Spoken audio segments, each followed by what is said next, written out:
Hello, hello, and thanks for stopping by. This is Laser Blast for the Atari 2600, released by Activision in 1981. This is a single-player top-down shooter where you pilot a UFO and are tasked with destroying 3 mobile laser bases on the ground below. The default game, which is something I usually play for every game, turns out to not be that difficult. I never had this game as a kid, but I purchased it recently and decided to give it a try. It's an Activision game, and I've had a lot of good luck with Activision games, so it seemed like a reasonable buy. The graphics are fine, but there is a lot of black space left on the screen, and I have to point out that this is one of those games that really would have benefited from a little bit extra time for decoration. It's not like that they have no options here. There's a huge blank canvas, it's just a black sky. You could have changed the black to maybe be a horizon. Maybe offer different colors to represent different times of day. Possibly throw in a cloud or two from time to time. Or if the goal was to make this look just like an alien planet, we could go with that theme. You could make the sky a dark purple, or turn it red, or have planets in the background. That'd work. Even easier than all of that, you could just have random white dots in the background to represent stars in the solar system. It would really break up how boring this screen looks. How hard would it be to incorporate dots into a blank space? I don't know. I'm not a computer programmer. Maybe it's super difficult. I doubt it, but I guess it's possible.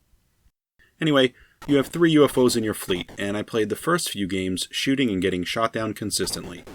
You can shoot straight down from your position using the fire button, or shoot to the left and the right. Enemy cannons can also shoot at angles, so you have to pay attention to where they aim. The initial awesome thing that I did like about this game, it was really simple and it made me laugh. When you get shot, your UFO has this great descent to the ground, and you can actually steer your crash and crash into one of the cannons on the ground. How great is that? You can take something out with you. I think that's great. I wish there were more options like that in games. After 2 or 3 games, I got into a routine. Now, I was on the normal difficult setting, which is, I guess, considered cadet. And honestly, this game became boring. So, this was a new game to me, and only after a few minutes, I got the pattern timed. Shoot, move, shoot, shoot. It's just 1, 2, 3, and then you move on to the next wave, and you repeat. Once I got into this timing pattern, I played this game far longer than the length of this video, and honestly, I got kind of bored.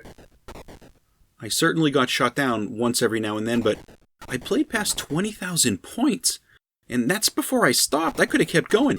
That's a total of 20 free UFOs. There was no end in sight. We're talking in excess of 10 minutes of playing. Very repetitive. Now, I know there are other difficult levels. I will certainly have to migrate to those, because the standard difficulty here, it is certainly not a challenge. Most of the Atari games I play have the capacity to end in 30 seconds or so, but here, every screen that I cleared, I started to wonder what was going on. I did not expect that.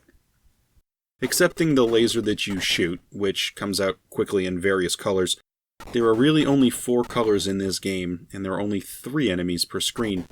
I really wish there was more. And sound. There's no music to speak of, just sound effects. It's kinda dull. I'm trying to collect all the Activision games for the system, and I have to say, especially compared to the other Activision offerings, this is one of the more dull ones. The monotony of the gameplay is evident really early on, and there are some seriously long runs that I've seen online. There's some crazy high scores out there. I can't see sitting in a seat long enough to do something like that. There are too many other games to play. Well, that's all I have for Laser Blast from Activision. Thanks for taking some time to give it a look.